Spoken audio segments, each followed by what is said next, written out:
A nossa sociedade não tem maturidade e conhecimento suficiente para aprender a lidar com o lance da diversidade. Isso começa, por exemplo, na Bíblia, quando Jesus está falando com os discípulos parece que fizeram um curso nos dias de hoje e viram para Jesus e falaram, ó, tem uns caras lá que estão falando, estão expulsando o demônio, e eles não são do nosso grupo, não são do nosso rótulo. Aí Jesus falou, deixa os caras. Para com isso. Aquele que não está falando contra mim está comigo. Então, a gente tem que entender que isso faz parte do processo. Isso sempre existiu. Não começou na época da Reforma Protestante, diferente do que acontece em alguns países da Europa, por exemplo. É super interessante isso. No Brasil, você não tem nada de estudo de religião na escola. Pois é. É totalmente... Então, a ignorância do pessoal sobre o assunto é muito grande. Você pega um país como a Alemanha, você tem estudo de religião e teologia na escola o tempo todo. E na Alemanha as pessoas são mais seculares, mas pelo menos eles sabem do que eles estão falando. Aqui não, o cara dá uma opinião sobre um negócio que ele não sabe nem para que lado vai. Vamos voltar para Jesus, então. Tem Jesus, ele é crucificado, ele ressuscita, e a partir daí, quanto tempo depois começam a surgir religiões a partir dele? Quando Jesus... Vamos falar assim em termos, porque você pode descrever a religião do ponto de vista do fenômeno religioso histórico. Então você tem, vamos dizer, o movimento de Jesus. Jesus e os discípulos é um movimento que acontece no ambiente judaico, onde não é inglês, não é alemão, não é grego, não é latim, não é nada, é hebraico-aramaico. É um movimento sem qualquer perspectiva de institucionalização religiosa. Esse movimento é espontâneo, ele é de coração para coração e ele cresce e se desenvolve. Quando ele cresce, para onde é que ele vai? Curiosamente, o primeiro lugar para onde o evangelho se espalha é para a área dos samaritanos, dentro da região da terra de Israel, para a África, antes da... Sim, o famoso Atos capítulo 8, eunuco etíope, o tesoureiro da rainha de Candace, vai levar isso para a Etiópia, vai dar os inícios daquilo que vai ser a tradição copta posterior. Ele se desenvolve na região onde hoje está o Líbano, a Síria, até o sul ali da Turquia, onde vai ter uma igreja importante chamada Antioquia, e aí vamos dizer, ele realmente desemboca no mundo grego. E do mundo grego, mais tarde, um pouco depois, vai chegar no mundo latino, na parte ocidental do Império Romano. Nesse momento, a gente não tem essa dimensão de uma institucionalização de uma igreja. Porque essa palavra muito importante é movimento. Exato. Ele é um movimento orgânico acontecendo. Então, você imagina um contando para o outro, e acontecia muito disso, de eles irem para cidades portuárias, falarem com pessoas que estavam viajando, evangelizarem, e elas entravam no navio e voltavam para os seus países. Imagina você viver nessa época longe de onde aconteceu esse fenômeno e ouvir falar, puta, cara, teve um cara que foi preso, aquelas conversas, foi preso, aí não sei o quê, morreu, ressuscitou. Não, ele fazia milagres. Como assim? Não sei. Ele era mágico? Não, ele era judeu, mas não era, não sei. Cara, imagina essa conversa rondando pra tudo quanto é. Porque as pessoas andavam muito, né? Tinha muita gente fazendo comércio e trocando. E por isso é muito doido como é que isso cresceu e conseguiu subsistir num ambiente hostil, porque o cristianismo primitivo, ele é proibido por lei. Ele tecnicamente é relígio ilícita. O Império Romano não vê com bons olhos. Ele não permite a reunião de pessoas. Ele estabelece porque chamava a proibição. Jesus de Senhor. E de rei. De rei. Nós temos um rei, Jesus. Então você imagina um rei ouvindo isso. É muito anti-romano, né? Mas as pessoas começaram a se reunir em casa, orando, fazendo alguma coisa em relação a Jesus? Sempre em casa. Não tinha igreja. Não havia templo. Não. Porque templo era você dar o endereço para virem matar ou prender todo mundo. E não tem esse conceito. O templo são as pessoas. O templo não é construção. Isso vai desenvolver mais tarde. Aí, o que é que acontece? Essa tradição ela vai ganhando contornos um pouco distintos quando surgem as primeiras dúvidas teológicas. Essas dúvidas teológicas estão fundamentadas em quê? Quem é de fato Jesus? Jesus, falando de que época? Isso nós estamos no segundo, terceiro século. Já no começo... avançamos bastante, então. Então, qual que é a primeira questão que surge? Peraí, quais são os documentos que a gente deve considerar como referência? Então, teve um cara chamado Marcião, na metade do segundo século, que ele falou, olha, os evangelhos, as cartas de Paulo estão aqui, mas tudo aquilo que for muito judaico tira fora. Então isso gera todo um movimento que vai falar para o pessoal, falar, escuta, a gente precisa ver direitinho quais são as nossas referências. E aí a gente tem o que a gente chama de um processo canônico para se fechar o que é consenso da cristandade nos 27 livros que fazem parte do Novo Testamento. Qual foi a crise de Lutero? Ele se tornou professor de Bíblia. Ele foi ler. Ele foi dar aula de Romanos, de Gálatas e de Hebreus. Aí quando ele leu, ele falou, peraí, tá muito diferente do que eu estou escutando da galera lá. E ele, na verdade, não quis fazer nenhuma reforma. Não. Ele levantou, sabe as 95 teses? Sim. Foi escrito em latim. Ele chamou o pessoal para um debate, para uma conversa teológica. E aí o pessoal pegou pesado, né? Porque não quis discutir, não quis... Não, ele foi obrigado a se retratar, o cara teve que se esconder. Ele foi chamado pelo chefão do mundo, que na época era o Carlos V. Carlos V era o imperador do Sacro Império Romano Germânico. Ele foi chamado para uma cidade chamada Worms, né? E a dieta de Worms, ele vai dizer a própria a famosa frase, Hier stehe ich kann nicht andermals. Aqui eu permaneço e eu não volto mais atrás. E aí ele foi pressionado, né? Porque o Carlos V era o rei de Espanha e imperador do Sacro Império Romano Germânico. Então o Lutero tentou falar o seguinte, olha, vamos ver o que a gente faz para melhorar. Então, o Lutero saiu da igreja e criou a igreja dele. Não, ele foi saído. Até hoje, você vai para a Alemanha, não existe igreja luterana. Existe Die Evangelische Kirche, que é a igreja evangélica. Ele nunca quis. Aí, como ele foi saído, e ele ficou em perigo, ele foi para onde? Para o castelo de Wartburg. E lá ele ficou de dezembro de 1521 até março de 1522 e traduziu o Novo Testamento para o alemão. E aí sim, a gente tem uma coisa nova. A Bíblia não fica mais na elite, que é o clero e o pessoal especial que lida com o latim, que não é a língua do povo, e você tem uma tradução que pode ser lida na língua comum do dia a dia, né? Agora, por que tem tanta igreja? Porque o movimento de reação ao tipo de proposta do fim da Idade Média surge em um monte de lugar. Não foi que os caras combinaram.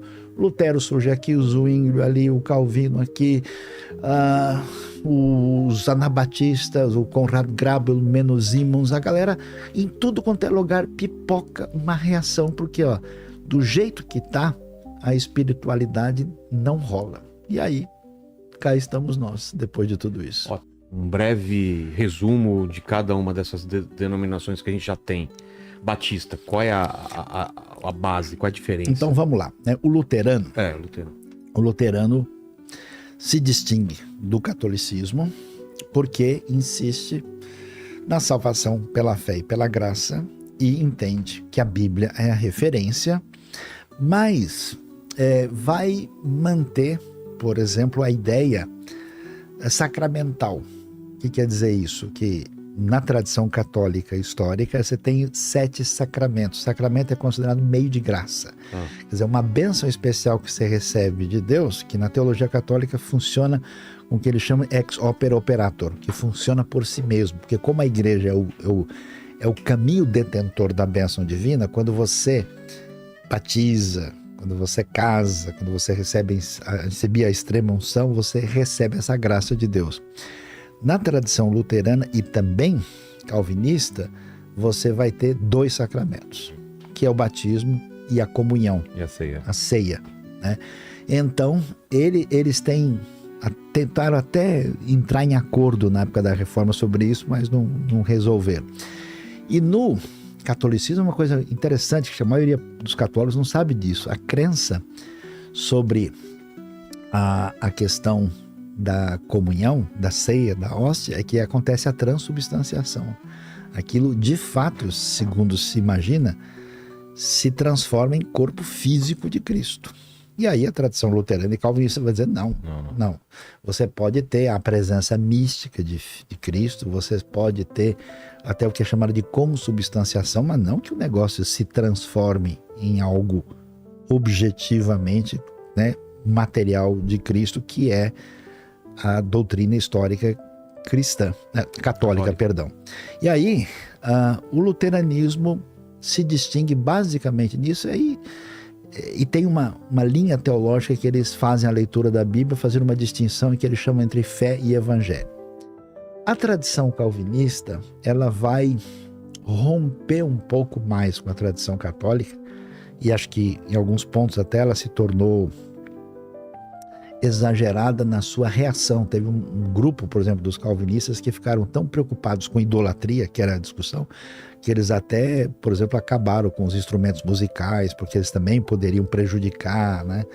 Mas assim, de modo geral, a marca, né, daquilo que foi definido nas Institutas, que é a obra principal de João Calvino, é que o conceito teológico fundamental de organização da Bíblia está baseado na soberania de Deus. Então eles enfatizam muito o quê? A predestinação, a escolha divina. É da tradição calvinista que surge essa coisa que o indivíduo eleito e que segue a diretriz ética de Deus acaba sendo bem-sucedido, e isso traz prosperidade. Essa associação vem muito desse enfoque calvinista. E quando você vê a igreja presbiteriana, a igreja reformada holandesa, reformada suíça e a igreja presbiteriana escocesa, elas todas bebem da mesma raiz, com a influência de John Knox, de Calvino, de Beza e de Farel, que são as referências mais importantes, né? E que as duas têm um sistema de governo, que é uma outra questão, né? Se na Igreja Católica você tem um poder centralizado, né, no Papa e no Colégio dos Cardeais, isso foi flexibilizado depois do Concílio Vaticano II, né?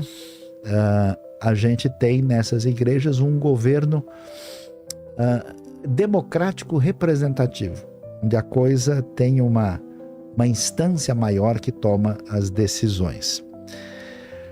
No contexto batista, eu acho que o grupo anglicano nem tem muito desdobramento no Brasil, né? Muito raro. Aqui, o anglicano fora da Inglaterra é conhecido como episcopal, é um grupo muito limitado.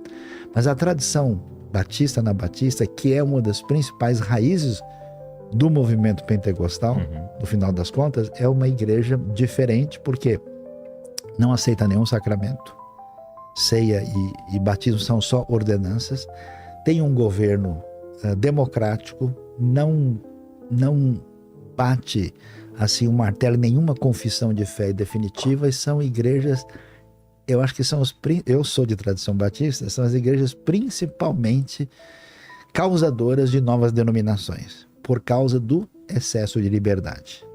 Numa igreja de tradição congregacional batista, quem decide é a igreja local. As igrejas, elas estão associadas umas às outras por uma relação de fraternidade, não por um controle governamental. Sempre emancipa, né?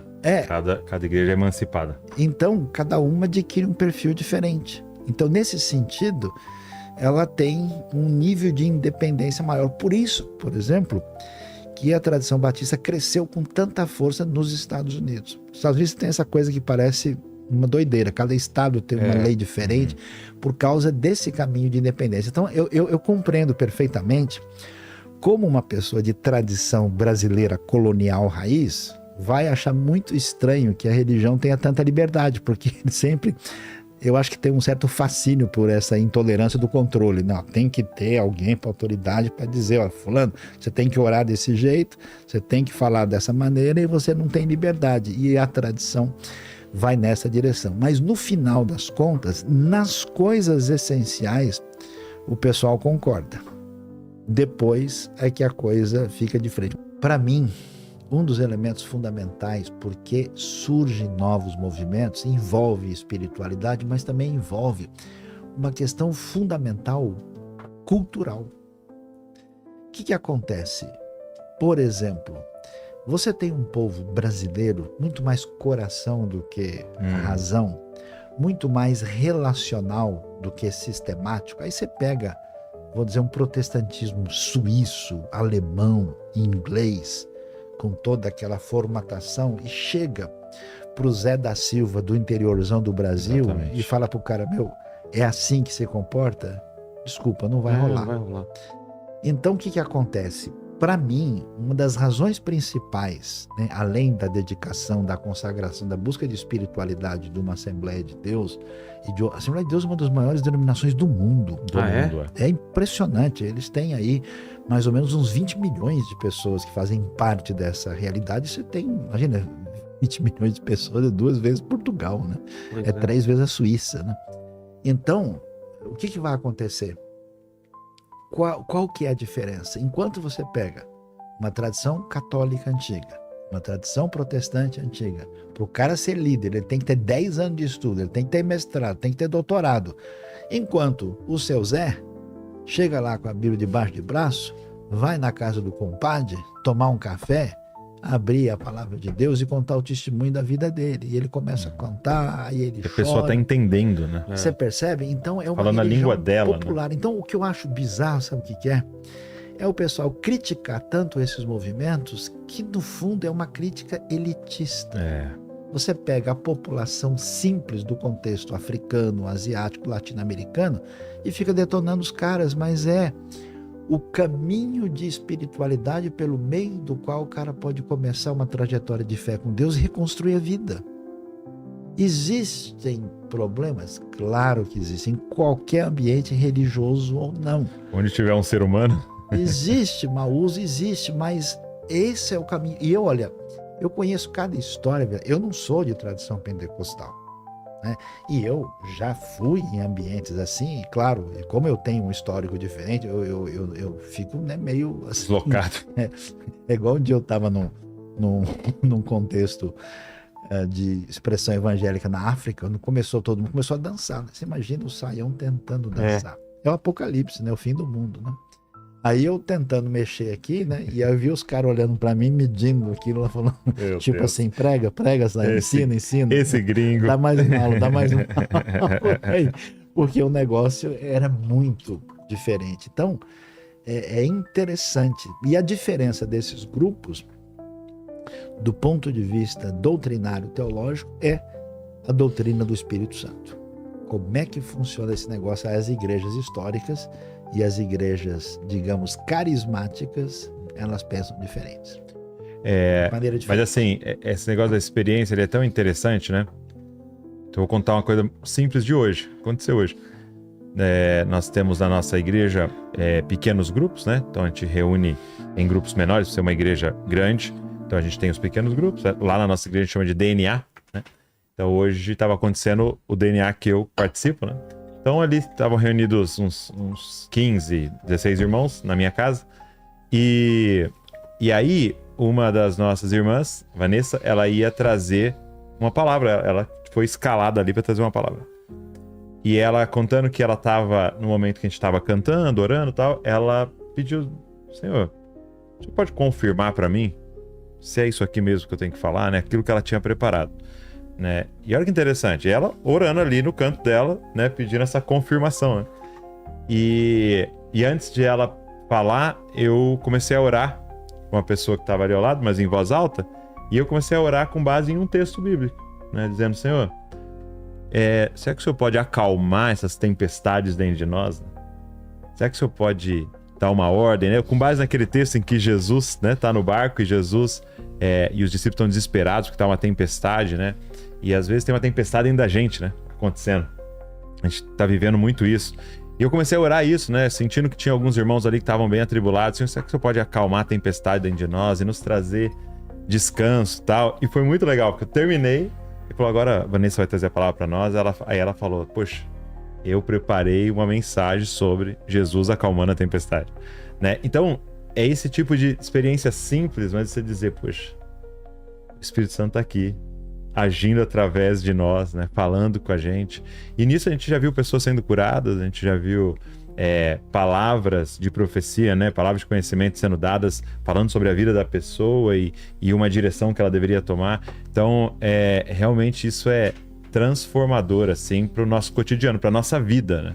Porque a gente falou bastante aqui sobre teologia e todas essas coisas muito importantes, mas a pergunta é, como é que toca o meu casamento? Como é que eu crio o meu filho? né? O que eu faço com as minhas finanças? Recebi um diagnóstico. A vida, né? Como é que eu vivo a partir desse diagnóstico? Eu vou colocar um pouco de lenha na fogueira aqui. Paulo Iotti, não existe igreja protestante histórica. São e sempre serão seitas. Nada mais do que seitas, exclamação. Ele aqui pegou pesado, hein, Paulo? Então... Por que tem esse papo? Então, que a única igreja verdadeira é a católica. Vocês já devem ter ouvido bastante. Eu acho que esse pessoal não está nem acompanhando a igreja católica, né?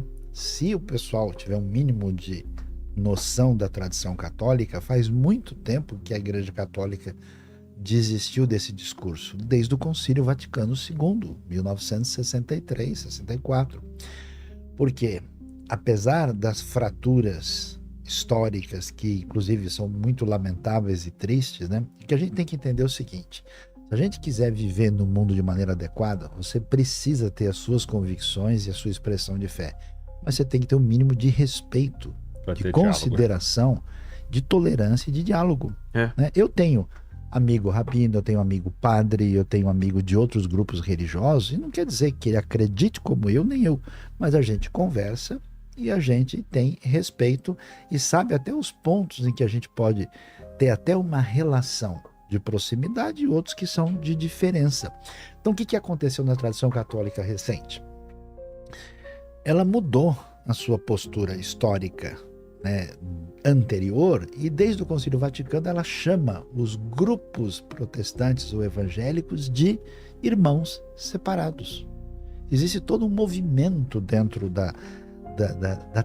teológico dentro do Vaticano de aproximação com as outras tradições cristãs. Então, uma pessoa que pensa assim, né, ele que me desculpe e me perdoe, ele não faz parte do catolicismo na sua jornada de hoje, mas tem uma postura, eu diria, quase que medieval, porque não é assim que se pensa, né?